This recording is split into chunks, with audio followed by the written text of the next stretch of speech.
तो दत्तात्रेय जी आकाश से सीख रहे हैं। जिस तरह आकाश को कोई हिला नहीं सकता, आकाश वहीं का वहीं है, चाहे कितने ही बादल आ जाएं, कितनी हवा चल जाए। साधु ऐसा होता है, साधु अपने मन को भगवान से हटाता ही नहीं। कुछ भी उसके जीवन में आए, चाहे तूफान आए, चाहे बारिश हो दुखों की, चाहे बादल आए संशयों के, चाहे आंधी चले, डरावनी भय आ जाए उसके लाइफ में, तब भी उसका मन भगवान से नहीं हटेगा। आकाश में एक भी गंदगी नहीं होती, बिल्कुल क्लियर स्काई होगा, परफेक्ट ब्लू है। इस तरह साधु का मन है। ओके, मैं आज कथा कर रहा हूँ एक ऐसे भगवान के अवतार की जो कि आपको पता भी होगा, मगर एक बहुत अनोखे अवतार हैं, क्योंकि उन अवतार ने हमें ये सिखाया है कि इस संसार में सारी चीज़ें, जो भी वस्तुएं हैं, जो भी व्यक्ति है, हम उससे कुछ ना कुछ सीख सकते हैं। उन्होंने सिखाया है कि हर वस्तु इस संसार की गुरु है। गुरु केवल एक नहीं होता जो आपकी फ़ोटो में लटका हुआ है। लोग तो गुरु को फैशन से लेते हैं ना। आपके डाल्टनगंज में भी कई लोग आते हैं मेरे पास, कहते हैं हमने तो मंत्र लिया हुआ अपने गुरु से। मंत्र लिया हुआ है मगर ज्ञान नहीं लिया, और मंत्र लेके गुरु की फ़ोटो रख के पूजा कर रहे हैं। अच्छा है, गुरु पूजनी है, गलत नहीं है, मगर गुरु का असली काम है ज्ञान देना। ज्ञान नहीं लोगे तो गुरु का ज़्यादा फ़ायदा नहीं है। जैसे शिक्षक का फ़ायदा नहीं है कि उसे ज्ञान ना लो। तो दत्तात्रेय ने सिखाया, ठीक है, एक तो गुरु होते हैं जो दीक्षा देते हैं, जो ज्ञान देते हैं, मगर जैसे जैसे हम आध्यात्मिकता में आगे बढ़ते हैं वैसे वैसे पूरी सृष्टि गुरु बन जाती है और व्यक्ति हर चीज़ से सीखने लगता है। एक ऑर्डिनरी आदमी जो होता है, एक साधारण व्यक्ति जो होता है, वो किसी से नहीं सीखता, बल्कि वो समझता है कि मुझे बहुत कुछ आता है। उल्टा है, मुझे आता है और ये खराब है, ये खराब है, ये खराब है, ये तंग कर रहा है मुझे, इन्हीं विचारों में उलझे रहते हैं। मगर एक बुद्धिमान व्यक्ति हर वस्तु के अपने दुश्मन से भी, उसके लिए दुश्मन भी गुरु है, दुश्मन से भी कुछ ना कुछ सीख लेता है। दत्तात्रेय ने एक बहुत इम्पॉर्टेंट शिक्षा दी हमें कि कभी भी जो दिखाई दे रहा है उसको मत देखो, जो नहीं दिखाई दे रहा उसको देखो। ये दत्तात्रेय की शिक्षा है सारे 24 गुरु को मिलाकर। जो दिखाई दे रहा है उसको कभी भी मत देखना, क्योंकि भ्रमित हो जाओगे, कुछ भी सीखने को नहीं मिलेगा, बल्कि भ्रमित हो गए जीवन में हम गलत डिसीजंस लेंगे। जो नहीं दिखाई दे रहा उसको देखो। इसलिए पाणिनि ने भी लिखा है, पाणिनि संस्कृत के बहुत बड़े आचार्य हुए हैं।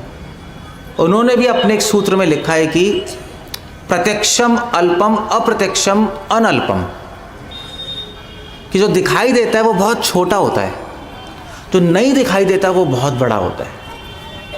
जो मूर्ख होते हैं, जो चमार होते हैं, वो जो दिखाई देता है वो देखते हैं। जो बुद्धिमान होते हैं और संत होते हैं, महात्मा होते हैं, जो नहीं दिखाई दे रहा वो देखते हैं। जैसे उदाहरण के लिए कोई साधु संत हो। अब साधु संत को अगर आप देखोगे, देखने में क्या लगेगा? भिखारी, फक्कड़ नहीं भाई, जा रहे हैं भाई अपना गिरवे वस्त्र पहन के, लाठी लेके, पैसे भी नहीं है, ऐसे ही घूम रहे हैं। अगर साधु संत को आप दिल्ली ले जाओ, दिल्ली में तो मार के भगा देंगे, दिल्ली वालों को तो कुछ है ही नहीं, रिस्पेक्ट ही नहीं है साधु संतों की। हाँ, भिखारी आ गया। बट जो जानते हैं साधु संत की महिमा, वो उनका शरीर नहीं देखते या उनका वेशभूषा नहीं देखेंगे, वो देखेंगे उनके अंदर जो ज्ञान छुपा हुआ है उसको देखेंगे, जो वैसे इन आँखों से दिखाई नहीं देगा। तो इसलिए अगर आप साधु संतों में वो देखोगे जो दिखाई नहीं दे रहा ऑर्डिनरी आदमी को, तो आप उनकी रिस्पेक्ट कर पाओगे, और जो दिखाई दे रहा है वो देखोगे तो कंफ्यूज हो जाओगे। और शास्त्रों में करोड़ों सिद्ध को क्या कहते हैं, दृष्टांत भरे हुए हैं, करोड़ों कहानियाँ भरी हुई हैं इस पे, कि जो देखने पे जाता है हमेशा भ्रमित होता है। जैसे इंद्र भी गए बृहस्पति से शिक्षा लेने, बृहस्पति ने, इंद्र ने पूछा कि आत्मा क्या है। बृहस्पति ने कहा शीशे में जो दिखाई दे रहा है वही आत्मा है। शीशे में तो उसको अपने आप को दिखाई दे रहा था, तो उन्होंने कहा यही आत्मा है। तो उन्होंने बृहस्पति से जाके पूछा कि मुझे लगता नहीं कि आत्मा है ये, क्योंकि शीशे में जो दिखाई दे रहा है मेरे शरीर की परछाई दिखाई दे रही है। तो अगर ये आत्मा होती तो गुरु से पढ़ने की ज़रूरत क्या है? वो तो हर औरत को पता होगा कि वो आत्मा है, क्योंकि औरत दो घंटे शीशे के सामने तो बैठी रहती है। इंद्र ने कहा नहीं ये आत्मा नहीं हो सकती, जो दिखाई दे रहा है वो आत्मा नहीं है, जो नहीं दिखाई दे रहा है वो आत्मा है। तभी तो ऋषि मुनि ध्यान में बैठ जाते हैं और जो भी दिखाई दे रहा होता है उससे अपने मन को खींच लेते हैं, है ना, वो देखने के लिए जो दिखाई नहीं दे रहा, जो उनके अंदर आत्मा है। इंद्र का उपाख्यान आता है, और भी ऐसे बहुत उपाख्यान आते हैं। गोरखनाथ बहुत बड़े अघोरी थे, तो उनके कुछ शिष्य बन गए।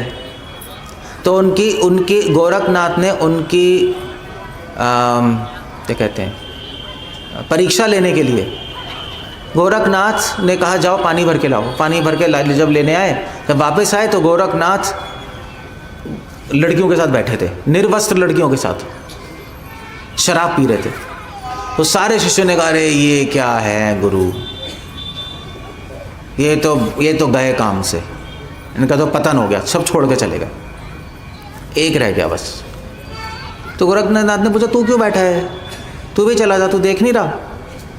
तो शिष्य ने कहा कि मैं देख रहा हूँ जैसे और लोग देख रहे हैं कि आप शराब पी रहे हैं, निर्वस्त्रियों के साथ ऐसे ही बैठे हैं, अय्याशी कर रहे हैं, मगर मुझे लगता है कि जो मैं देख रहा हूँ वो सही नहीं है, क्योंकि आप मेरे गुरु हैं, मैं आपको जानता हूँ, आपकी महानता जानता हूँ, तो इसके पीछे कुछ ना कुछ गड़बड़ है। तब गोरखनाथ ने अपनी एक्चुअली वो स्त्रियाँ गोरखनाथ ने अपनी माया से प्रकट की थी, माया ख़त्म की, और उन्होंने कहा कि तू ही पहचान गया मुझे, तू वो देख पा रहा है मेरे में जो बाकी नहीं देख पा रहे। ऐसे ही भक्ति विनोद ठाकुर थे हमारे, उनके पुत्र भक्ति चंद्र सरस्वती ठाकुर जब उनके पास आए अपने पिता के पास, तो बाकी उनके बच्चे तो पिता बोलते थे। भक्ति चंद्र ठाकुर उनके ही पुत्र थे 6 साल के, वो अपने पिता को कभी भी पिता नहीं बोलते थे। तो बंगाली में पिता को बोलते हैं बाबा, तो बाबा नहीं बोलते थे। तो लोगों ने पूछा तुम बाबा क्यों नहीं बोलते, तुम 6 बच्चे हो, अपने पापा को बाबा बोलो। उन्होंने कहा नहीं, ये बाबा नहीं है मेरे, ये महान संत हैं। भक्ति ठाकुर बहुत खुश हुए कि 6 साल के बच्चे को, उनके पुत्र को पता लग गया कि वो महान संत है। उनको कैसे पता? क्योंकि वो देख रहे हैं उनमें जो बाकी लोग नहीं देख रहे, उनकी महानता देख पा रहे हैं जो बाकी लोगों की आंखों से छुपी हुई है। तो दत्तात्रेय ने यही सिखाया कि जो दिखने पे मत जाओ, कभी भी दिखने पे जाओगे तो बुरी तरह फंसोगे। अपनी आँखों से जो दिखाई दे रहा है वो मत देखो, उसकी जो दिखाई दे रहा है उसके पीछे देखो क्या चल रहा है। तो इसलिए दत्तात्रेय ने 24 गुरु बनाए। भगवान कृष्ण 11वें स्कंद में उद्धव जी को ये कथा बता रहे, भगवान कृष्ण ही बता रहे हैं उद्धव जी को कथा है। तो एक 11वें स्कंद में उद्धव गीता है, उसमें भगवान कृष्ण ही बता रहे हैं, देखो दत्तात्रेय जैसे गुरु, दत्तात्रेय भगवान के अवतार हैं, वो बता रहे हैं मेरे ही अवतार हैं वो, और उनसे सीखने की कोशिश करो। तो उद्धव ने कहा क्या सीखें? तो उन्होंने बोला देखो, उन्होंने 24 गुरु बनाए और 24 गुरुओं से उन्होंने शिक्षा ली। अब वो 24 गुरु कौन से हैं? तो आप सोच रहे होंगे 24 गुरु हैं, एक गुरु महाराष्ट्र में रहता होगा, एक यूपी में रहता होगा, एक दिल्ली में रहता होगा, ऐसा नहीं है। वो 24 गुरु हैं दत्तात्रेय के पृथ्वी, वायु, अग्नि, आकाश, सांप, और उसके बाद समुद्र, नदी, ऐसे 24 गुरु हैं। मैं बताऊंगा एक एक करके अभी लिस्ट, और हर चीज़ से उन्होंने कुछ ना कुछ सीखा। तो दत्तात्रेय ने कहा कि सीखने की कमी थोड़ी ना संसार में, सीखने की कमी नहीं है संसार में, सीखने वाला चाहिए। गुरु की भी कमी नहीं है, शिष्य चाहिए।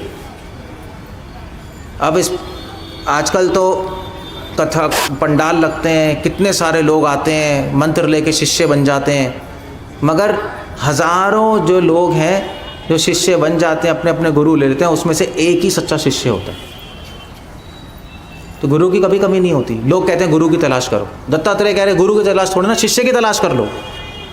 गुरु तो है, पूरी सृष्टि भगवान ने बनाई है हमें को शिक्षा देने के लिए, मगर हम उल्टे हैं, हम सृष्टि को देख के भगवान को भूल जाते हैं। दत्तात्रेय सृष्टि को देख के भगवान को स्मरण कर रहे हैं। तो ये बताने से पहले दत्तात्रेय के गुरु कौन है, 24 गुरु, ये पहले आपको पता होना चाहिए दत्तात्रेय कौन है। किसी को पता है भाई दत्तात्रेय कौन है? सबको पता है दत्तात्रेय कौन है? कितने लोगों को पता है दत्तात्रेय कौन है? हाथ खड़ा करो। बस एक ही को पता है? लो, इसी बात है, ठीक है। दत्तात्रेय कौन है तो आपको बताना पड़ेगा दत्तात्रेय कौन है। फिर अगर आप महाराष्ट्र में जाओगे तो बताने की जरूरत नहीं है। महाराष्ट्र में दत्तात्रेय की पूजा सब करते हैं, काफ़ी लोग करते हैं। जैसे बॉम्बे में सब गणेश जी की करते हैं, गणपति बप्पा मौर्य। या आपके झारखंड में किसकी करते हैं पूजा ज़्यादा? झारखंड में किसकी करते हैं? है हनुमान जी, रामचरितमानस शायद बिहार में चलती है बहुत, राम की पूजा करते हैं। तो वहाँ दत्तात्रेय की पूजा सब करते हैं। दत्तात्रेय कौन थे? दत्तात्रेय भगवान के भागवतम आप पहला स्कंद पढ़ो, दूसरा अध्याय, उसमें भगवान के 24 अवतारों की वर्णना है। वैसे भगवान विष्णु के 10 अवतार होते हैं, सुना है ना? मत्स्य, कूर्म, वराह, नरसिंह, ऐसे 10 अवतार हैं। मगर 10 प्रधान अवतार माने जाते हैं। 24 अवतार होते हैं। जो भगवान विष्णु के 10 अवतार हैं वो उनके डायरेक्ट अवतार हैं। भगवान विष्णु ही वो लीला करते हैं नरसिंह भगवान के रूप में, मत्स्य के रूप में। मगर जो 24 अवतार जो है, बाकी जो लिस्ट है उसमें भगवान के इनडायरेक्ट अवतार, इनडायरेक्ट मतलब शक्त्यावेश अवतार हैं, मन मंत्र अवतार हैं, अलग अलग अवतार होते हैं भगवान के, अलग अलग टाइप के अवतार होते हैं भगवान के। तो 24 अवतार की लिस्ट दी हुई है। उन 24 अवतारों में छठे अवतार दत्तात्रेय। तो दत्तात्रेय कौन थे? दत्तात्रेय ब्रह्मा, विष्णु और शिव के मिलित अवतार है। ऐसे अवतार हुए ही नहीं। 6 हाथ हैं और 3 मुंह हैं उनके। तो आप फोटो देखना नेट पे, शरीर पूरा नीला रंग का है, 6 हाथ 3 मुंह। 3 मुंह किसके हैं? ब्रह्मा, विष्णु, शिव। 6 हाथ हो गए फिर नहीं तो। और दत्तात्रेय का जो अवतार है, ये छठा अवतार, ये क्यों हुआ था? ये तब हुआ था जब पृथ्वी पे लोगों में अधार्मिकता फैल गई, वेद खत्म हो गए और कोई भी आध्यात्मिक जीवन में इंटरेस्टेड नहीं था, आत्मज्ञान में कोई भी इंटरेस्टेड नहीं था, सबके सब भोग में लिप्त हो गए थे। तब उनका अवतार हुआ मनुष्य जाति को ये स्मरण कराने के लिए कि देखो जीवन का लक्ष्य आत्मा का अनुभव करना है, भगवान कृष्ण की भक्ति करनी है और अपने आप को इस संसार में जन्म मृत्यु से निकाल के भगवान के पास चले जाना है। ये दोबारा याद दिलाने के लिए दत्तात्रेय जी का अवतार हुआ था। बेसिकली दत्तात्रेय का अवतार हुआ था सिखाने के लिए कि सब लोग अलग अलग दिखाई दे रहे हैं मगर सब जुड़े हुए हैं एक तार से, सबका कुछ ना कुछ कनेक्शन है। कनेक्शन कैसे? हम सबका भगवान के द्वारा। हम सब अलग अलग हैं मगर भगवान परमात्मा के रूप में हर एक के हृदय में एक चीज़ कॉमन है। हम सब में बहुत अंतर है। कोई मोटा है, कोई पतला है, कोई छोटा है, कोई नाटा है, कोई काला है, कोई गोरा है, कोई ब्राह्मण है, कोई व्हाटएवर, बहुत सारे डिफरेंसेस हैं। मगर एक चीज़ कॉमन है कि हम सब आत्माएं, वो सब कॉमन है, हम सब आत्मा है और परमात्मा हम सब में वास करते हैं। ये याद दिलाने के लिए दत्तात्रेय जी का अवतार हुआ। तो अब दत्तात्रेय जी जो है, तो महाराष्ट्र में बहुत पूजा होती है दत्तात्रेय की। कुछ लोग दत्तात्रेय के जैसे जो अघोरी हैं वो भी दत्तात्रेय की पूजा करते हैं। आप गुजरात में जाओ, द्वारका साइड जाओ तो अघोरी लोग होते हैं। उसके बाद ये जो लोग होते हैं आपके जो साईं बाबा के फॉलोअर हैं, वो साईं बाबा को दत्तात्रेय का अवतार मानते हैं। इस तरह से भी बोला जाता है महाराष्ट्र में, शिरडी साईं बाबा, पट्टुपत्री साईं बाबा, जो भी है। श्रीमद् भागवतम कहती है कि दत्तात्रेय जो है विष्णु के अवतार है। विष्णु, और कुछ पुराण कहते हैं दत्तात्रेय विष्णु, शिव और ब्रह्मा के मिलित अवतार है। सो जो भी है, दत्तात्रेय जी से हम क्या सीखते हैं वो ज़्यादा इम्पोर्टेंट है, वो ज़्यादा इम्पोर्टेंट। दत्तात्रेय जी खुद कह रहे हैं कि इससे फ़र्क नहीं पड़ता कि आप जिससे सीख रहे हो वो विष्णु के अवतार हैं, साधारण मनुष्य हैं, या एक साधारण संत है, साधु हैं, या इससे भी फ़र्क नहीं पड़ता कि आप जिससे सीख रहे हो उनमें कोई दोष है, उसको मत देखो, ये देखो शिक्षा क्या मिल रही है। शिक्षा सही है तो फ़र्क नहीं पड़ता कि गुरु में अगर कोई मतलब कोई शारीरिक दोष है, या हो सकता है कि गुरु अनपढ़ हो, मगर अगर उसके पास भगवत ज्ञान है तो उसको गुरु बना लेना चाहिए। इसलिए दत्तात्रेय जी ने 24 गुरु बना लिए। तो 24 गुरु कौन कौन से थे वो मैं आपको बताऊंगा। और उसमें जो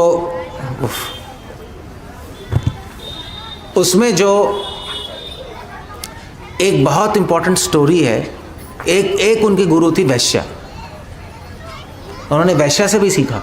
देख रहे हो आप, समाज में वैश्या को तो चलो लोग कहेंगे कि ये तो इससे क्या सीखेंगे, वैश्या तो वैश्य है, ये तो चरित्रहीन है, लोग तो निकाल देंगे, लोग तो सही नज़र से भी नहीं देखेंगे। दत्तात्रेय जी ने वैश्या से भी सीख लिया। तो दत्तात्रेय जी, ये वैश्या की कहानी जो पिंगला है उसकी कहानी बहुत इंपॉर्टेंट है, वो मैं आपको बताऊंगा बाद में। मैं कहा पहले 24 जो गुरु हैं उनमें से बाकी जो 23 गुरु हैं वो कौन कौन से थे, उन्होंने क्या क्या सीखा, वो भागवतम समझा रही है। उनके पहले गुरु थे पृथ्वी उनकी पहली गुरु थी। और पृथ्वी से क्या सीखा दत्तात्रेय जी ने, सहनशीलता। पृथ्वी से उन्होंने सहनशीलता सीखी, क्योंकि पृथ्वी क्या है, इतनी सारी चीज़ें पृथ्वी पे हो रही हैं, मगर पृथ्वी देवी घबराती नहीं।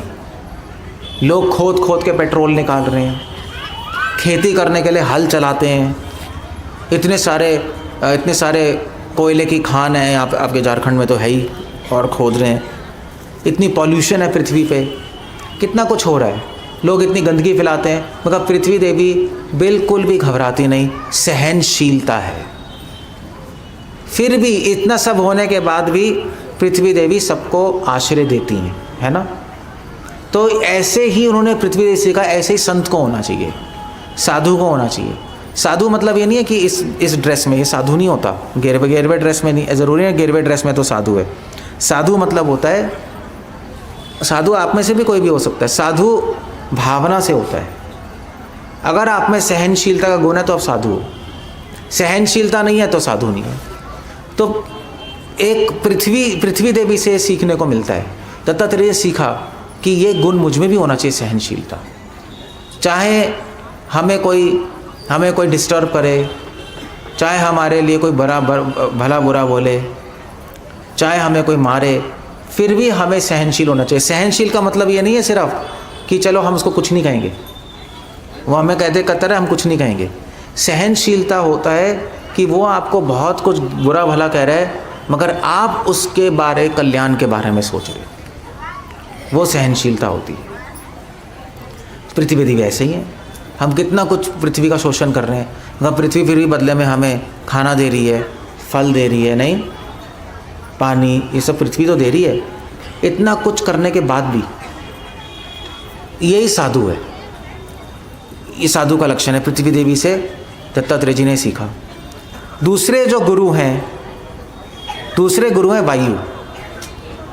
वायु से दत्तात्रेय जी ने सीखा कि जैसे वायु बहती है हर जगह बहती है, मगर किसी चीज़ से लिप्त नहीं होती, बह के निकल जाती है, छू के निकल जाएगी, मगर आपसे चिपकेगी नहीं।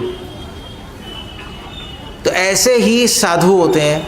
साधु क्या होते हैं, साधु वायु के तरह होते हैं, हर जगह जाते हैं, घर घर देश देश प्रचार करने, दूसरों के कल्याण के लिए सोचते हैं, मगर कहीं भी किसी भी चीज़ से आसक्त नहीं होते। जैसे वायु बहती है और किसी चीज़ से लिप्त नहीं होती, नहीं, वायु को आप चिपका नहीं सकते, मैं वायु को इससे चिपका नहीं सकता, वायु है। और जब बहती है वायु तो ऐसा तो ऐसा अच्छा भी लगता है हमें, जब हवा चलती है, ऐसे आज हवा चल रही है, चलो अच्छा है, नाइस। तो ऐसे ही जब साधु अलग अलग जगह प्रचार करने जाते हैं तो कल्याण का संदेश लेके जाते हैं, मगर किसी भी चीज़ से आसक्त नहीं होते। वो ये नहीं समझते कि मेरी चीज़ है, आगे निकल जाते हैं। वायु एक जगह ठहरती भी नहीं, निकल जाती है आगे। ऐसे ही साधु संत एक जगह नहीं ठहरते। तो अब वैसे आप लोग गृहस्थ हो, आप तो कहोगे हमें तो घर में रहना पड़ेगा, हमें तो एक गुण नहीं आ सकता, कोई प्रॉब्लम नहीं है, आप घर में रहो, मगर अपना मन घर से आसक्त मत करो। मन भगवान के पास होना चाहिए। शरीर चाहे कहीं भी रहे, मन भगवान के पास होना चाहिए। ये उन्होंने वायु से सीखा।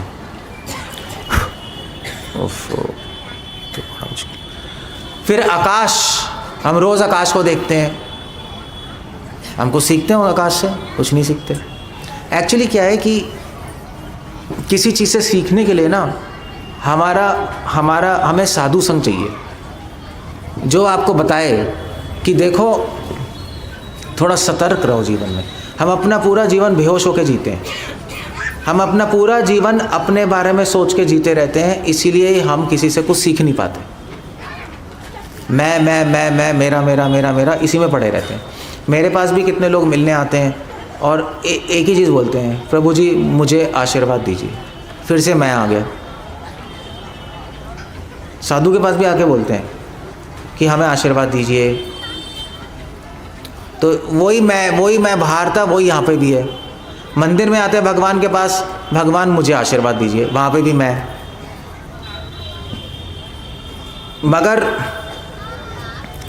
मगर साधु क्या होता है? साधु मैं और मेरे में नहीं होता, उसके में साधु में मैं नहीं होता। वो मैं में नहीं सोचता, वो अपने में नहीं घुसा होता। साधु हमेशा दूसरों के बारे में सोचते हैं। परोपकार, तभी परोपकार शब्द बना है। नहीं, यही डिफरेंस है साधु और एक कॉमन आदमी में। अगर कोई भी आदमी, सबसे मुश्किल काम इस संसार का है मैं और मेरे को छोड़ना। अपने बारे में सोचना सबसे मुश्किल काम है। जो लोग भक्त बन जाते हैं, दीक्षा भी ले लेते हैं, करते भी हैं भक्ति, वो भी अपने बारे में ही सोचते रहते हैं। जैसे मैं आज जैसे हम सुबह लेक्चर कर रहे थे, सुबह उन्होंने कहा कि प्रभु जी प्रश्न है कुछ, तो उसमें सारे प्रश्न मैं पे ही थे।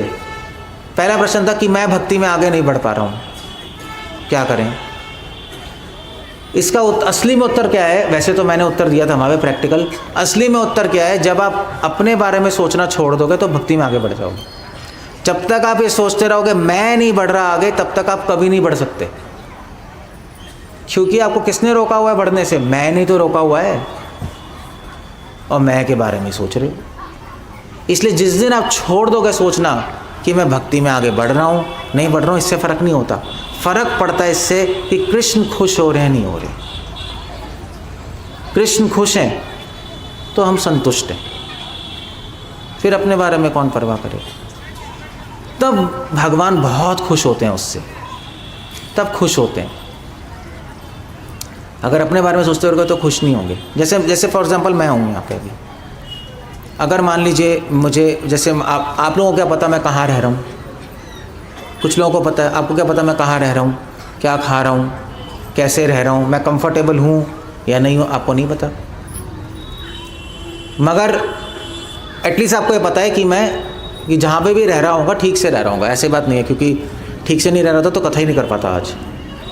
खाना वाना भी मिल ही रहा होगा, वरना सोया पड़ा रहता, वहाँ पड़े रहते बेड पे, भैया खाना नहीं मिल रहा, क्या करेंगे? कुछ तो ठीक चल ही रहा होगा। तो जो लोग जिन लोगों ने मुझे इनवाइट किया है वो हमारे बारे में ध्यान रख रहे हैं, तभी कथा हो रही है, इतना तो पता ही है आपको। तो ठीक है, अगर आप हाँ ठीक है, चलो ये अच्छे तरह से रह रहे हैं महात्मा जी, साधु जी, और ये अपना कथा करने आ रहे हैं। अगर आप इसमें खुश हो, अगर मेरी खुशी में आप खुश हो, तो इसका मतलब है आप साधु हो। ऐसे ही अगर हम भगवान की खुशी में खुश हैं तो आप साधु। अपनी खुशी में खुश होना वो साधु नहीं माना जाता, वो भोगी माना जाता है। और इसीलिए हमें कुछ दिखाई नहीं देता।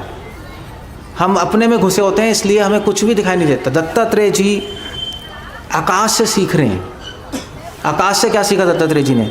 आकाश से सीखा जिस तरह आकाश को कोई हिला नहीं सकता, आकाश वहीं का वहीं है, चाहे कितने ही बादल आ जाएं, कितनी हवा चल जाए, आकाश तो अनंत काल से वहीं का वहीं ही है, अचल है। हिमालय को अचल कहते हैं, हिमालय भी एक दिन ढह जाएगा, आकाश नहीं ढहेगा, है नहीं? तो आकाश से क्या सीखते हैं? अचलता। साधु ऐसा होता है, साधु अपने मन को भगवान से हटाता ही नहीं, चाहे कुछ भी उसके जीवन में आए, चाहे तूफान आए, चाहे बारिश हो दुखों की, चाहे बादल आए संशयों के, चाहे आंधी चले, डरावनी भय आ जाए उसके लाइफ में, तब भी उसका मन भगवान से नहीं हटेगा। और जैसे आकाश में एक भी गंदगी नहीं होती, नहीं, आकाश में कभी किसी ने गंदगी देखी है? आंधी चलेगी तो बात अलग है, वैसे बिल्कुल क्लियर स्काई होगा तो कोई गंदगी नहीं है, एब्सोल्युटली परफेक्ट ब्लू है ना, लाइट ब्लू है ना, परफेक्टली नीला आकाश होता है, एक भी गंदगी नहीं होती। दत्तात्रेय जी ने सीखा आकाश से। इस तरह साधु का मन है, एक भी गंदगी उसके मन में, एक भी इच्छाओं की गंदगी उसके मन में नहीं होती, नहीं होती। That's all. ये तो खराब हो गया, एक्चुअली ये करना पड़ेगा आपको, खराब हो गया ये, डैम, चला गया दोबारा से। तीसरा आकाश हो गया। कितनी अच्छी शिक्षा है नहीं दत्तात्रेय की। आप बताओ, आप अपने जीवन में सोचो, आपने आकाश से कभी कुछ सीखा? किसी ने सोचा भी नहीं होगा कि आकाश एक गुरु है।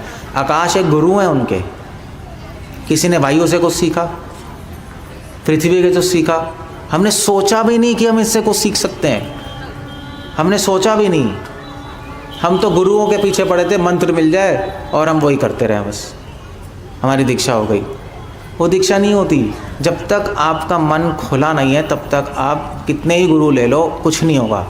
अगर आप एक बोतल, शराब की बोतल को ढक्कन लगा के बंद करके रख दो गंगा में, करोड़ों साल भी पड़ी रहे तब भी शुद्ध नहीं होगी, तब भी शुद्ध नहीं होगी। वो ढक्कन बंद है ना उसका।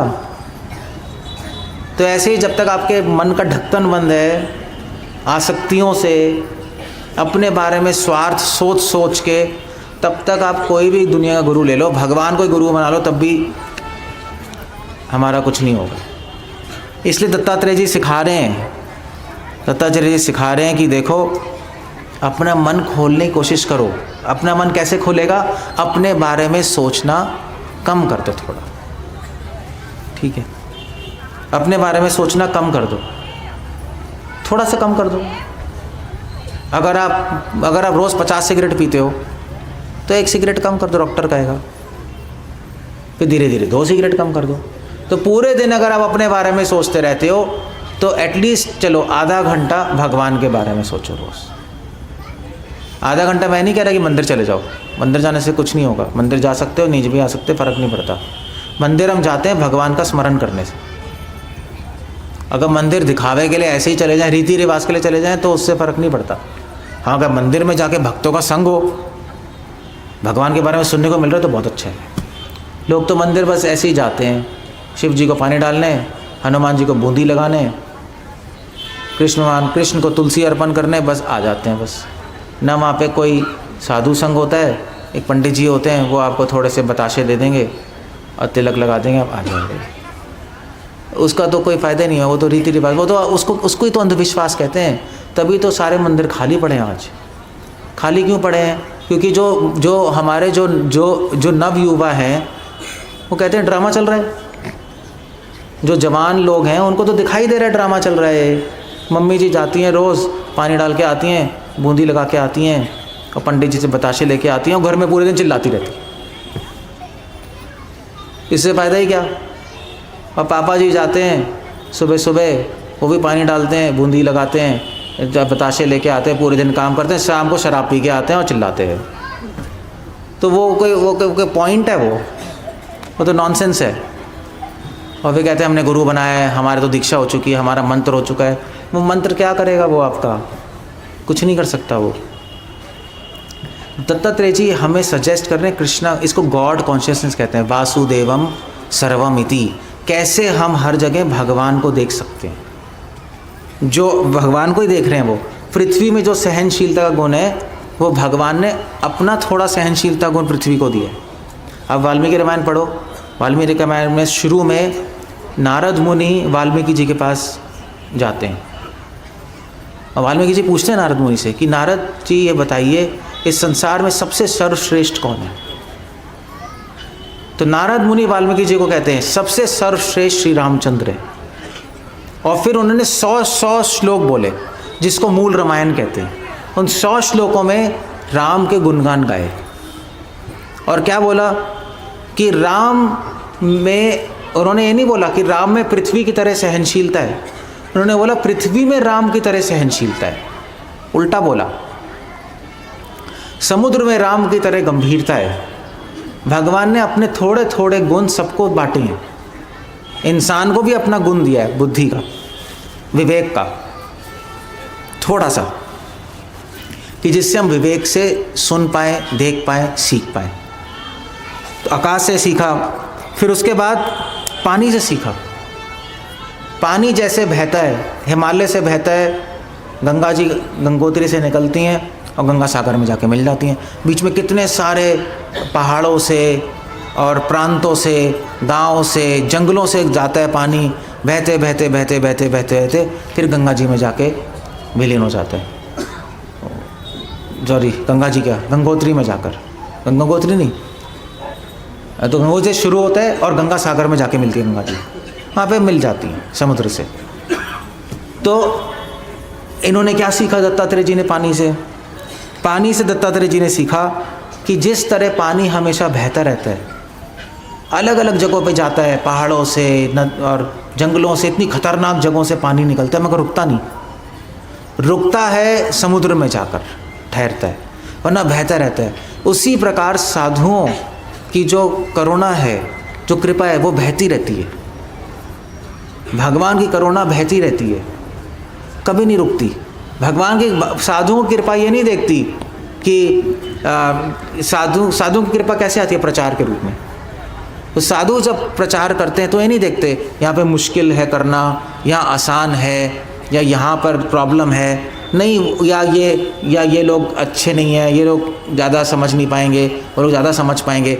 जैसे पानी बहता है और सब पी सकते हैं पानी और उससे शीतल हो जाते हैं, ऐसे साधु लोग, साधुओं के साथ कोई भी आता है, कोई भी बैठता है, उसका मन शीतल हो जाएगा। क्योंकि साधु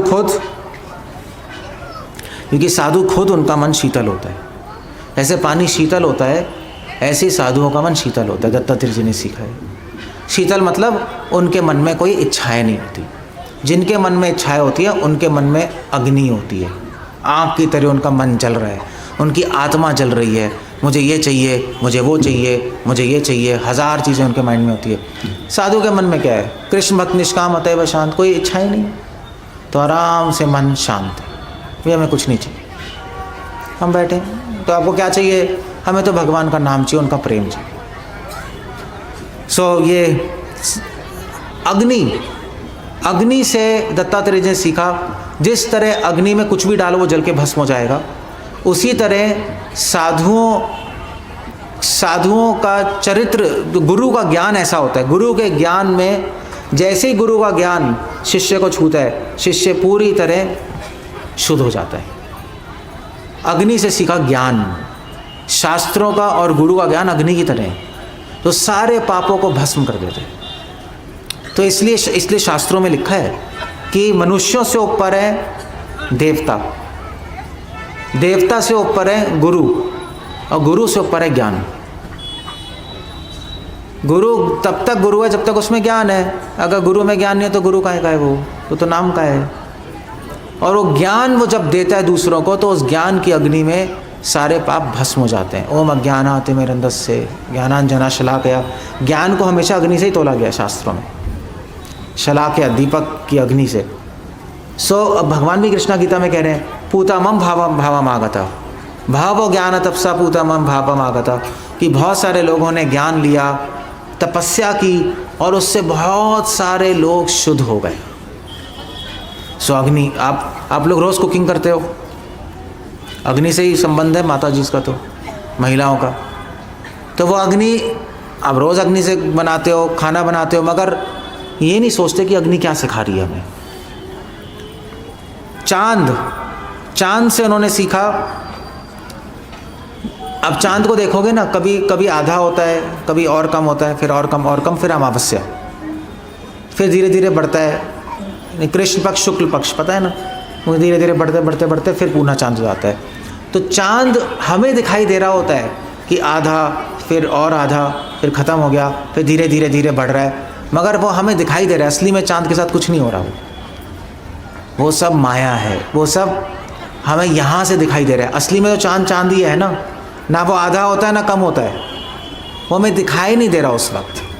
ऐसे ही साधु होते हैं। साधु को आप इन आँखों से पहचान नहीं पाओगे, कभी आप पहचान पाओगे, कभी आप पहचान नहीं पाओगे। साधारण मनुष्य साधुओं को पहचान नहीं पाते। कभी आपको साधु लगेंगे ये तो बेकार है, जैसे अमावस्या का चांद, कभी आपको लगेगा बड़े अच्छे हैं, जैसे पूर्णिमा का चांद। तो दत्तात्रेय जी ने क्या सीखा चांद से? चांद से सीखा, लोग चांद के बारे में हज़ार चीज़ें कहते हैं, देखो अमावस्या, पूर्णिमा, आधा हो गया, अभी और कम हो गया, अभी ज़्यादा हो रहा है, हज़ार चीज़ें लोग हज़ार चांद के बारे में बोलते हैं। चांद को कोई परवाह नहीं है, चांद है। तो साधु ऐसा होता है। साधु वो व्यक्ति है जिसके बारे में लोग हज़ार चीज़ें बोलेंगे, मगर साधुओं को उसकी कोई भी परवाह नहीं होती। साधु उसके बारे में नहीं सोचता, बोलते रहो, हमें कोई फ़र्क नहीं पड़ता। दुनिया तो कुछ भी बोलती रहेगी, कुछ लोग कहेंगे अच्छा है, कुछ लोग कहेंगे बुरा है, कुछ लोग कहेंगे अच्छे भी हैं बुरे भी हैं, जैसे चांद, कुछ लोग कहेंगे पूर्णिमा, कुछ लोग कहेंगे अमावस्या, कुछ लोग कहेंगे आधा चांद है। दुनिया बोलती है, मगर साधु को परवाह नहीं दुनिया क्या बोल रही है। साधु को परवाह है कृष्ण क्या सोच रहे हैं मेरे बारे में। अगर भगवान हमसे खुश हैं तो किसी को खुश करने की ज़रूरत ही क्या है, और अगर भगवान हमसे खुश नहीं है तो भी दूसरों को खुश करके होगा क्या? कुछ भी नहीं मिला आपको। और अगर भगवान खुश है हमसे तो दूसरे खुश हैं नहीं है उससे फ़र्क ही नहीं पड़ता, क्योंकि भगवान खुश है। चांद से उन्होंने सीखा। सूरज से क्या सीखा? सूरज जैसे रोशनी देता है, रोज़ प्रकाश देते हैं, उसी प्रकार साधु दूसरों पे हमेशा कृपा करते हैं, उनको ज्ञान देते हैं, उनको दिशा दिखाते हैं। प्रकाश में हमें दिशा दिखाई देती है नहीं? तो साधु इस संसार के लोगों जो कि अपने जीवन की दिशा भूल गए हैं, उनको दिशा दिखाते हैं। साधुओं का काम ही है। साधुओं का काम ये नहीं है कि लोगों को आशीर्वाद देना, तुम्हारे काम बन जाएंगे, या तुम्हारी भाई जाओ तुम्हारा बिजनेस चल जाएगा, या तुम्हारे बच्चे हो जाएंगे। साधु का काम नहीं है ये। साधु का काम है बताना कि भगवान को कैसे प्राप्त किया जाए। तो भारत में तो चलो एक विडंबना है कि लोग, भारत में थोड़ा अजीब है, भारत में साधुओं को लोग समझते हैं जादूगर है। लोग ऐसा सोचते हैं, साधु मतलब जादूगर। कोई बाबा जी को जादू करके दिखाएंगे, जादू से हमारी इच्छा पूरी हो जाएगी, हमें आशीर्वाद देंगे, सब कुछ ठीक हो जाएगा। नहीं, लोग ऐसे ही सोचते हैं आजकल तो। मगर दत्तात्रेय ने बताया साधु एक सूर्य की तरह है। साधु दूसरों को दिशा दिखाता है कि देखो तुम गलत जीवन जी रहे हो, अपनी इच्छाएं पूरी करने में कुछ भी नहीं रखा, क्योंकि इंसान इच्छाएं पूरे करता करते उसका जीवन ही पूरा हो जाता है, मगर इच्छाएं पूरी नहीं होती। बस इंसान इच्छाओं को पूरा नहीं करता, इच्छाएं इंसान को पूरा कर देती हैं। तो साधु क्या बोलता है? इच्छाओं के पीछे मत भागो, अपनी दिशा बदलो संसार की, सारे संसार की दिशा इच्छाओं की तरफ, तुम अपनी दिशा बदल के भगवान की तरफ जाओ। इसलिए साधुओं को सूरज से कंपेयर किया। और फिर उसके बाद दत्तात्रेय जी ने एक अजीब सा गुरु बनाया, कबूतर। कबूतर भी हर जगह दिखाई देते नहीं हम लोगों को। आजकल तो लोग कबूतर को दाना डालते नहीं, पता है? वो जो जितने भी ज्योतिष वाले कहते हैं कबूतरों को दाना डाला करो, अगर राहु का काल चल रहा है तो कबूतरों को दाना डालो, ये करो। तो कबूतरों को दाना डालते हैं, हाँ हमारा राहु खत्म हो जाएगा, मगर कबूतर से सीखते नहीं। दत्तात्रेय जी ने सीखा कबूतर से, क्या सीखा? वैराग्य। क्योंकि जो कबूतर होता है, कबूतर में एक प्रॉब्लम है, एक कबूतर होता है और एक कबूतरी होती है। पता है कबूतरी, पता है ना आपको, एक मेल होगा एक फीमेल। तो कबूतर क्या होता है, शास्त्र कह रहे हैं कबूतर अपनी पत्नी से बहुत आसक्त होता है। कबूतर ही ऐसी जाति है जो अपनी पत्नी से सबसे ज़्यादा आसक्त है। बाकी शेर शेरनी से इतना आसक्त नहीं होगा, कुत्ता कुत्ती से नहीं होगा, बिल्ला बिल्ली से नहीं होगा, चूहा चूही से नहीं होगा, इतना नहीं होते हैं। मैं कबूतर से ज़्यादा आसक्त कोई जानवर ही नहीं है संसार में। अपनी पत्नी से इतना आसक्त होता है कबूतर कि अगर उसकी पत्नी कबूतरी कहीं फंस जाए तो वो उसको बचाने के लिए अपनी जान भी दे देगा। तो दत्तात्रेय जी, ये जो दत्तात्रेय जी एक जंगल में बैठे थे, तो एक कबूतर कबूतरी अपने घोंसले में थी। तो एक हंटर आया। हंटर कैसे, शिकारी ने कबूतरी को मारा, तीर नहीं, शिकारी ने वो फैलाया जाल। तो कबूतरी जो है जाल में जाके फंस गई।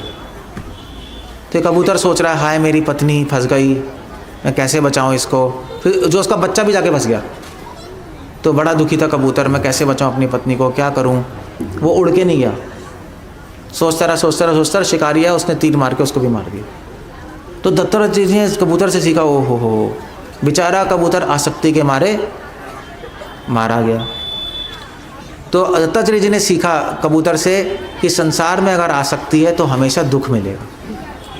इनफैक्ट राम भगवान ने भी यही सिखाया कि जो अपनी पत्नी से आसक्त होगा उसको हमेशा दुख मिले। तो राम को जितने भी दुख मिले, क्यों मिले? सीता माँ को रावण ने किडनैप किया, दुख। सीता माँ को लेके आए, अग्नि परीक्षा, दुख। वापस लेके आए, लांछन लग गया भैया सीता माँ पे, तो त्याग करना पड़ा, फिर से दुख।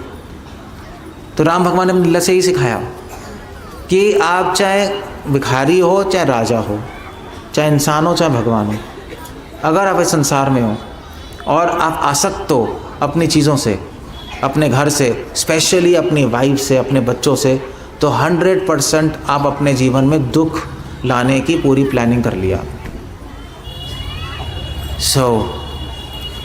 बहुत अच्छी शिक्षा है। उसके बाद दत्तात्रेय जी जंगल में जा रहे थे, आगे जंगल में रहते थे, वो वैरागी थे। जंगल में उन्होंने एक अजगर को देखा तो अजगर से उन्होंने सीखा। अजगर क्या हुआ था, अजगर ऐसे ही बैठा हुआ था, तो वो भी बैठ गए वहीं। तो उन्होंने देखा कि अजगर कोई शिकार करने ही नहीं जा रहा।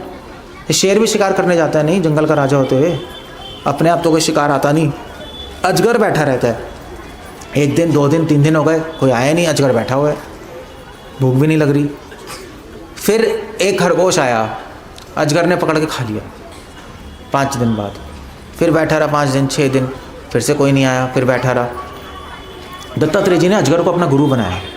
दत्तात्रेय जी ने सीखा, ओहो ऐसे ही संत को होना चाहिए, कुछ मिले तो भी ठीक है, कुछ ना मिले तो भी ठीक है। संतुष्टि सीखी अजगर से।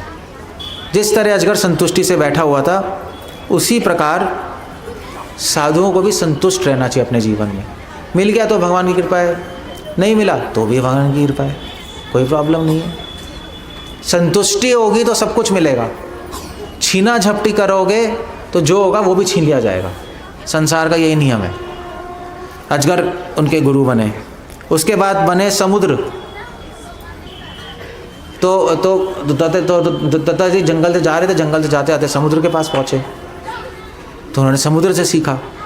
समुद्र से क्या सीखा? समुद्र से सीखा कि कभी भी किसी भी स्थिति में समुद्र में ऊपर लहरें होती हैं, है ना, बहुत ज़्यादा समुद्र लगता है, इतना शोर आता है, समुद्र के पास कोई गए शोर ही शोर आता रहेगा, आप रात को सो ही नहीं पाओगे।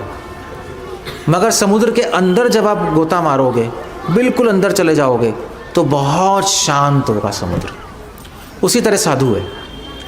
साधु हो सकता है बाहर से लगे बात कर रहे हैं, 1000 चीज़ें कर रहे हैं, मैनेजमेंट कर रहे हैं, कभी 1000 लोग आ रहे हैं उनसे बात कर रहे हैं, अपना भजन कर रहे हैं, बहुत कुछ करते हैं साधु लोग भी। ऐसे मैं भी एक प्रवचन कर रहा हूँ, मगर उनके अंदर से वो पूर्ण शांत होते हैं। साधु समुद्र से सीखा। उसके बाद इनसे मौत, ये नहीं होता आपका मौत क्या होता है? पतंग नहीं होते, पतंग जो आग में जाके जल जाते हैं, छोटे छोटे कीड़े नहीं होते, कीड़े। तो जब समुद्र के पास दत्तात्रेय गए तो रात हुई, रात को उन्होंने एक अग्नि देखी, आग चल रही थी कहीं। तो आँख के अंदर छोटे छोटे कीड़े जाके मर रहे थे।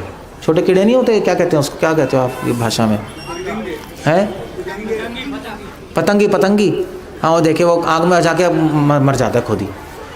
तो दत्तात्रेय को अजीब सा लगा। दत्तात्रेय जी ने सीखा कि ओ ये पतंग जो है, पतंग को आँख की रोशनी बहुत आकर्षित करती है और उस आकर्षण के कारण आँख के अंदर चला जाता है और अपना जीवन खो देता है। उसी प्रकार इस संसार के लोग अपनी इच्छाओं के कारण ऐसी ऐसी हजार चीज़ें करते हैं जिससे उनकी अपनी हानि होती है। मतलब इच्छाओं के वशी तो हम लोग, ये तो बार बार खराब हो जाता है, चला जाता है, ये करना ज़रा, आपका फ़ोन ही ऐसी। तो इच्छाओं के वशी तो हम करोड़ों इच्छाओं के वशी तो लोग सिगरेट पीते हैं, शराब पीते हैं और खुद ही अपनी मृत्यु को अपने पास बुला लेते हैं। इच्छाओं के वशी लोग गलत गलत चीज़ों में फंस जाते हैं। जैसे वो पतंग अपने इच्छाओं की वजह से अग्नि में जाके खुद मर जाते हैं। सो दत्तात्रेय ने क्या सीखा उस पतंग से, अपनी इच्छाओं को अपनी वश में करके रखो, वरना खुद ही अपनी मृत्यु हम खुद बुला लेंगे।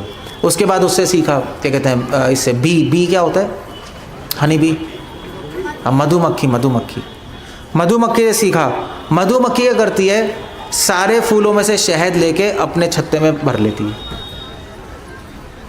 भर तो लिया उसने, मगर फिर क्या होता है, शहद वाला आता है मधुमक्खी को भगा के छत्ता तोड़ के सारा शहद ले जाता है। तो भैया अगर शहद नहीं होता तो छत्ता नहीं होता, छत्ता नहीं होता तो मधुमक्खी वाला नहीं आता, मधुमक्खी वाला नहीं आता तो मधुमक्खियों को भगाता नहीं या उनको मारता नहीं, ना रहता बांस ना बजेगी बांसुरी।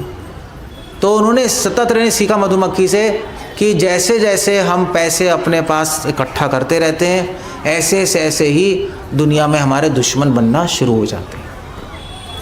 और जब आप बहुत अमीर बन जाओगे तो पैसे आपके पास होंगे मगर अपने आपके पास नहीं होंगे। क्योंकि क्या होता है, जब पैसे आते हैं तो लोग पैसे के लिए आपके पास आते हैं, आपके लिए नहीं आते आपके पास।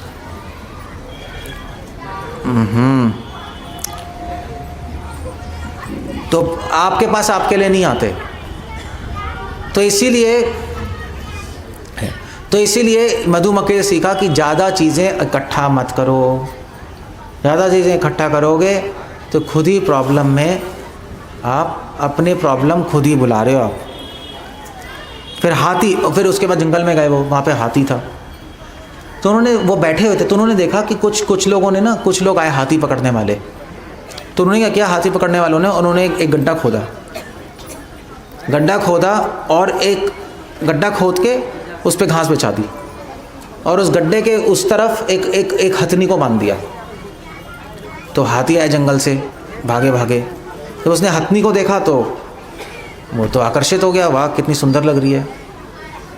उस हथनी की सूंड पे लिपस्टिक भी लगाई होगी, बड़ी सुंदर, पाउडर वाउडर लगा के वो हाथी का वहाँ बड़ा सुंदर है। तो हाथी जो है वो असली में करते हैं लोग ऐसा। तो हाथी फिर हथनी की तरफ भागता है, मगर उसके आगे गड्ढा है, घास पड़ी है। जैसे ही उसके पास आता है उस गड्ढे के अंदर और पकड़ा जाता है। तो दत्तात्रेय जी ने हाथी को अपना गुरु बनाया। उन्होंने बोला देखो भाई, इसी तरह इंसान को अपनी काम वासना पे वश होना चाहिए। काम वासना पे वश नहीं होगा तो इंसान अपने आप को अपनी ही इच्छाओं में फंसा लेगा और अपनी हानि कर डालेगा। ऐसे हाथी काम वासना वश पकड़ा जाता है, ऐसे ही इंसान जिसको अपनी काम वासना पे वश नहीं होता, वो इस समाज में भी उस पे लांछन लगता है और अपने काम वासना की वजह से अपना शरीर भी खराब करता है, अपनी आत्मा भी खराब करता है। उन्होंने हाथी से सीखा है। उसके बाद ये हिरन, उसके बाद क्या होता है, भ्रमर। भ्रमर पता है आपको, भ्रमर क्या होता है? भ्रमर फूलों पे जो क्या कहते हैं, भ्रमर करते हैं, आप लोग क्या बोलते हैं? भौरा, आप लोग भौरा बोलते हो। तो भौरा होता है वो फूलों पे जाता है, सुंदर सुंदर फूलों पे, गुलाब पे, वैजयंती पे, नहीं पारिजात के फूल, चमेली के सुंदर, उसको खुशबू अच्छी लगती है, भौरा वहाँ पे घूमता है। तो दत्तात्रेय जी ने भौरे से सीखा। भौरे से क्या सीखा? भौरे से सीखा कि भाई कि जिस तरह भौरा फूलों के पीछे पड़ा रहता है। फूल क्या करते हैं फिर, भौरा जब फूल के पास जाता है, फूल पे बैठता है, तो कुछ फूल होते हैं जो बंद हो जाते हैं, पता है, टच मी नॉट होते नहीं, बंद हो जाते हैं कुछ फूल। जो जंगली फूल होते हैं, भौरा बैठते हैं वो बंद हो जाते हैं और भौरे को खा लेते हैं। फूल भी खाते हैं कुछ फूल। तो हाँ, तो कुछ फूल, मतलब कुछ फूल नॉन वेजिटेरियन भी होते हैं, खा जाते हैं वो, जंगली फूल होते हैं। तो भौरा तो बड़ा आकर्षित होकर जाता है, बैठता है, वो बंद हो जाता है, बंद होकर खा लेते हैं। कुछ फूल ऐसे हैं अफ्रीका में जो इंसान को खा जाते हैं, इतने बड़े बड़े फूल होते हैं। आप जाओगे, आप देखोगे क्या है अंदर, सूंघोगे वो बंद हो जाएगा, कि मुंह को पकड़ लेगा। और अब फिर धीरे धीरे धीरे उसके अंदर फिर वो तो धीरे धीरे तो पकड़ के फिर वो उसके अंदर वो क्या कहते हैं, एसिड होता है। एसिड को क्या बोलते हैं आप लोग, हैं? नहीं, तेजाब पता है ना। तो वो फूल तेजाब करता है और सारा गला गलू के फिर खा जाता है इंसान को। तो दत्तात्रेय ने सीखा कि भाई इस संसार में बहुत चीज़ें सुंदर लगती हैं, सुंदर लगती है, मगर ज़रूरी नहीं अच्छी हो। सुंदरता के पीछे मत भागो। हो सकता है कोई स्त्री बहुत सुंदर लगती हो, मगर उसके शरीर की सुंदरता मत देखो, उसका मन देखो, उसकी भावनाएं देखो, वरना फंस जाओगे। दत्तात्रेय जी सीखा। हिरन से सीखा। हिरन क्या होता है, हिरन बहुत ही भयभीत होता है, चंचल होता है।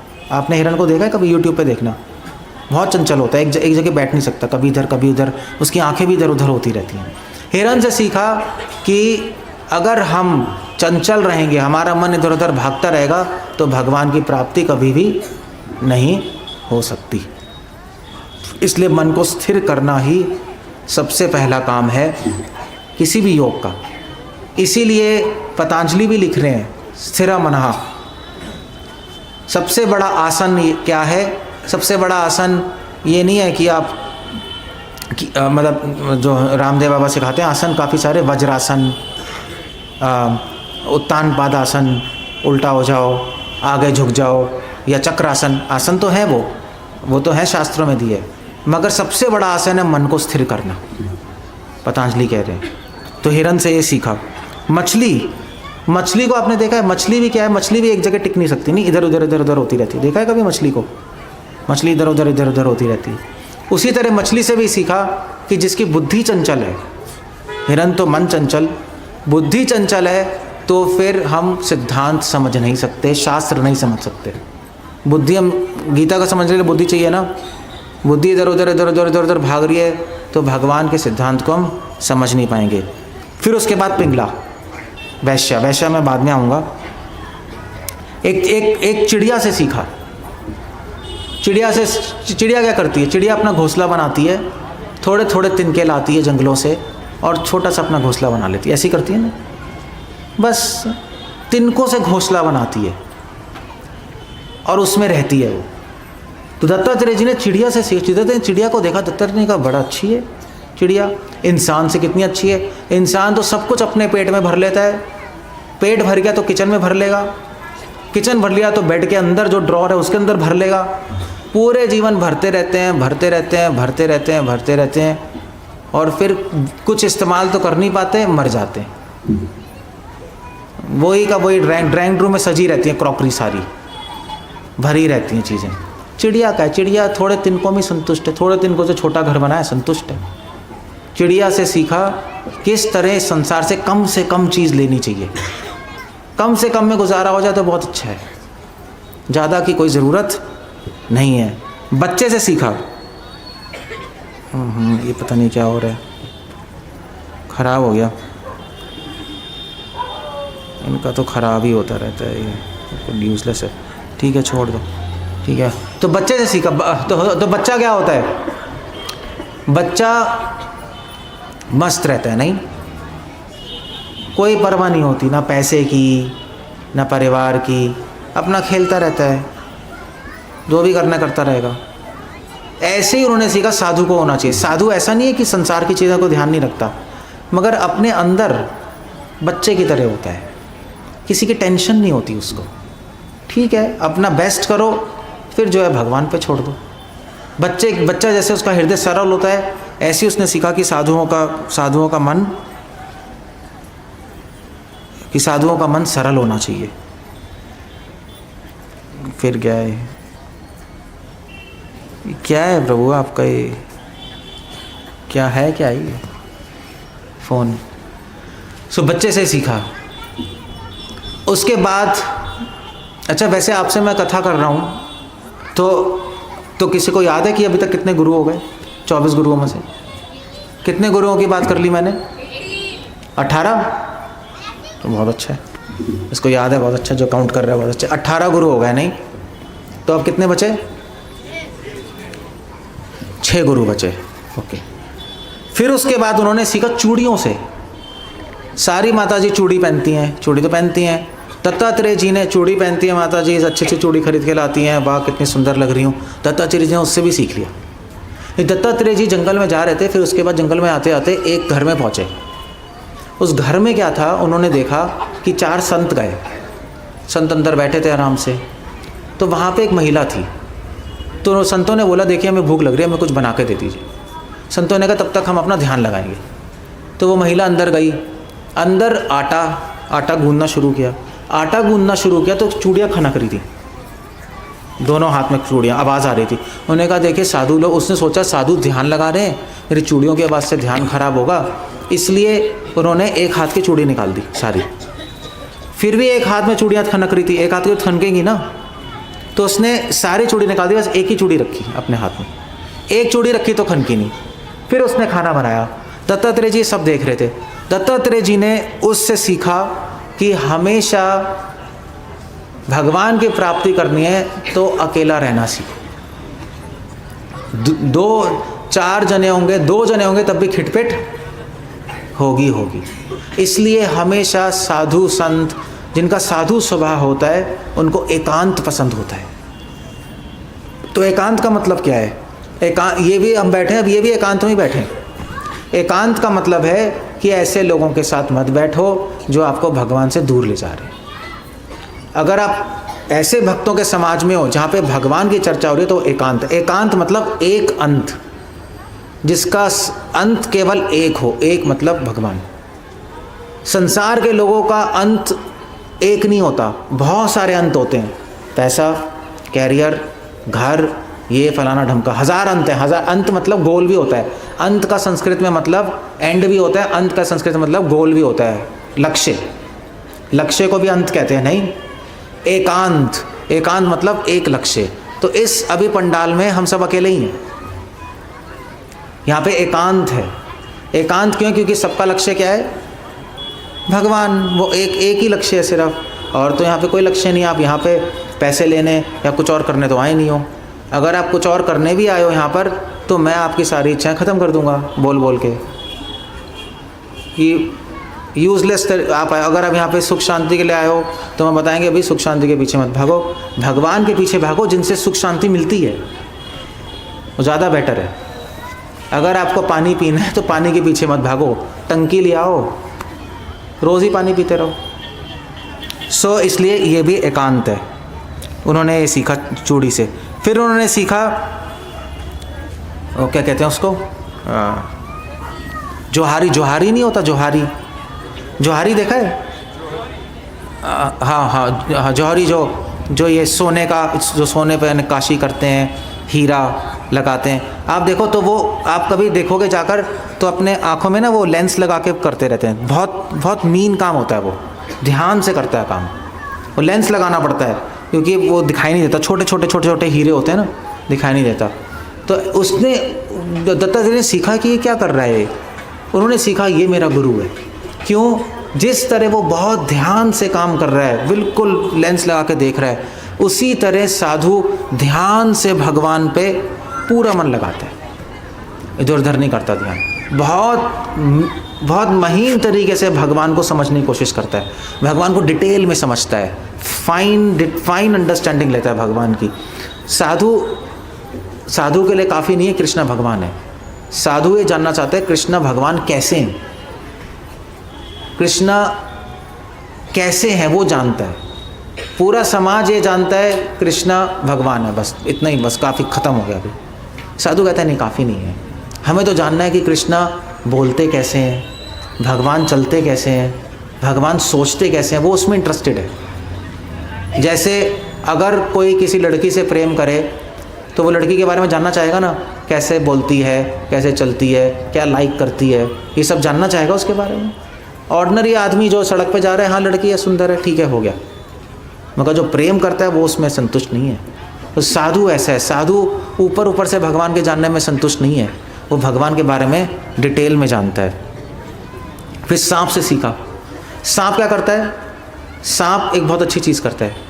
चूहा बिल बनाता है, सांप क्या करता है? उसी बिल में जाकर चूहे को खा के रहता है। सांप मेहनत नहीं करता बिल बनाने के लिए, सांप चूहे को बनाने देता है, आराम से जब चूहा बिल बनाएगा अंदर जाएगा, चूहे को खा के आराम से रहेगा। तो सांप से सीखा बुद्धिमानता। बुद्धिमानता क्या है? बुद्धिमान बनना चाहिए संसार में। ज़्यादा मेहनत करने से कुछ भी नहीं मिलता। उतनी मेहनत करो जितना संसार में जीने के लिए काफ़ी है, और बाकी समय भगवान पे लगाओ, कोई प्रॉब्लम नहीं है। जैसे सांप है, चूहा बिल बना रहा है और चूहा बिल बना के उसको खा के सांप रहता है, ऐसे संसार के लोगों को मेहनत करने दो। आप अपना जीवन आराम से बिताओ। जैसे जैकेट है, ये कपड़े हैं, कपड़े तो संसार के लोगों ने बनाए हैं मेहनत करके, हमने तो नहीं बनाए। हम इस संसार की चीज़ें इस्तेमाल करके हम भगवान के लिए समय बिताएंगे। संसार के लोगों को समय बिताने दो कपड़े बनाने में। अबे टेंट लगाए, टेंट हमने तो नहीं बनाया, पैसे दे के लगा दो भाई, कोई प्रॉब्लम नहीं है। मगर हम इस टेंट को मेहनत वो करेंगे, मगर हम इस सारी मेहनत को भगवान की सेवा में लगा देंगे।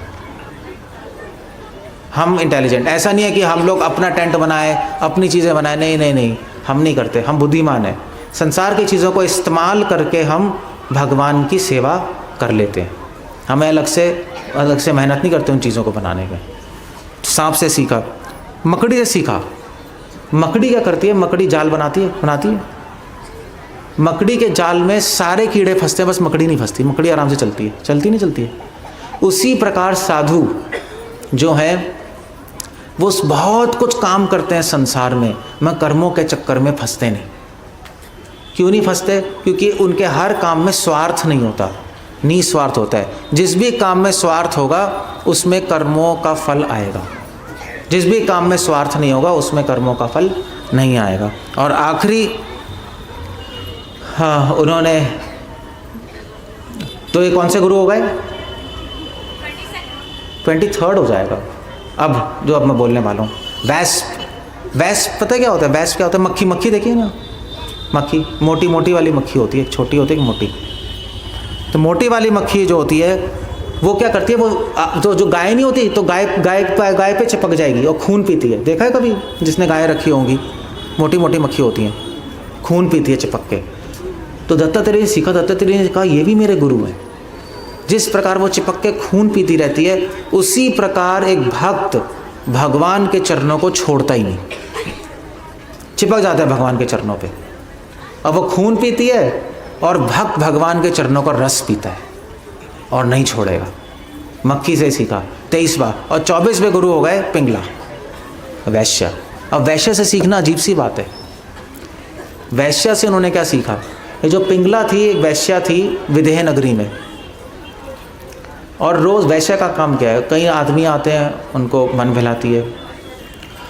उस दिन क्या हुआ, रात को इसके पास कोई भी नहीं आया क्लाइंट, और पूरी रात ये बाहर रोड पे जाती रही, अंदर आती रही, रोड पे आती रही, अंदर आती रही। उसने कहा कोई नहीं आया। उसने एक राजकुमार को पिछले दिन अपॉइंटमेंट दी थी। राजकुमार से कहा तू 2 बजे आई हो रात को, मैं किसी को एंटरटेन नहीं करूँगी। वो भी नहीं आया। ये परेशान हो गई, ये खड़ी रही बाहर जाके। तो दत्तात्रेय जी वहाँ रोड के उस तरफ बैठे थे, वो देख रहे थे कि ये बाहर जा रही है, अंदर आ रही है, बाहर जा रही है, अंदर आ रही है, बड़ी परेशान है। तो अचानक से क्या हुआ, 3 बजे तक वो खड़ी रही, कोई क्लाइंट ही नहीं है। तो अचानक से उसको वैराग्य आ गया। वैराग्य आया, और ये वैराग्य आया कि देखिए मैंने अपना पूरा जीवन अपने शरीर को बेचती रही केवल चंद पैसों के लिए। मुझे क्या मिला? मुझे मिला चिंताएं, मेरा मन शांत नहीं हुआ। उसी वक्त उसने अपना कोठा बंद किया और जंगल में चली गई तपस्या करने के लिए। तो पिंगला ने, तो दत्तात्रेय ने सोचा इसके हुआ ऐसे कैसे, अचानक से इसमें वैराग्य आ गया। दत्तात्रेय जी को समझ आ गया कि इसके पिछले जन्म का कुछ ना कुछ अकाउंट है। पिछले जन्म में कोई भक्त, कोई साधु रही होगी, किसी पाप के कारण वैश्या बन गई, मगर अचानक से इसको वैराग्य आ गया, छोड़ के चली गई। क्योंकि ऐसे अचानक से कोई तो छोड़ के थोड़े ना जाता है कोई। दत्तात्रेय जी ने पिंगला को अपना गुरु बनाया। भगवान कृष्ण उद्धव को बता रहे हैं इन 24 गुरुओं में से सबसे इंपॉर्टेंट गुरु पिंगला है, वैश्य है। क्यों? क्योंकि दत्तात्रेय ने पिंगला से सीखा कि अगर आपके पिछले जन्मों की सेवा है, साधुओं की पिछले जन्मों का अकाउंट है, तो इस जन्म में बहुत आसान हो जाएगा आपको भगवान को प्राप्त करना। तो दत्तात्रेय जी ने पिंगला से सीखा। तो इसलिए दत्तात्रेय ने सीखा कि अब जितना हो सके भक्तों की सेवा कर लो इस जन्म में, क्योंकि भक्तों की सेवा से ही अचानक से वैराग्य आता है। पिंगला को अचानक से खड़े खड़े वैराग्य आ गया। ऐसे कौन करता है सब कुछ बिजनेस बंद करके चला जाए जंगल में? कोई नहीं करता।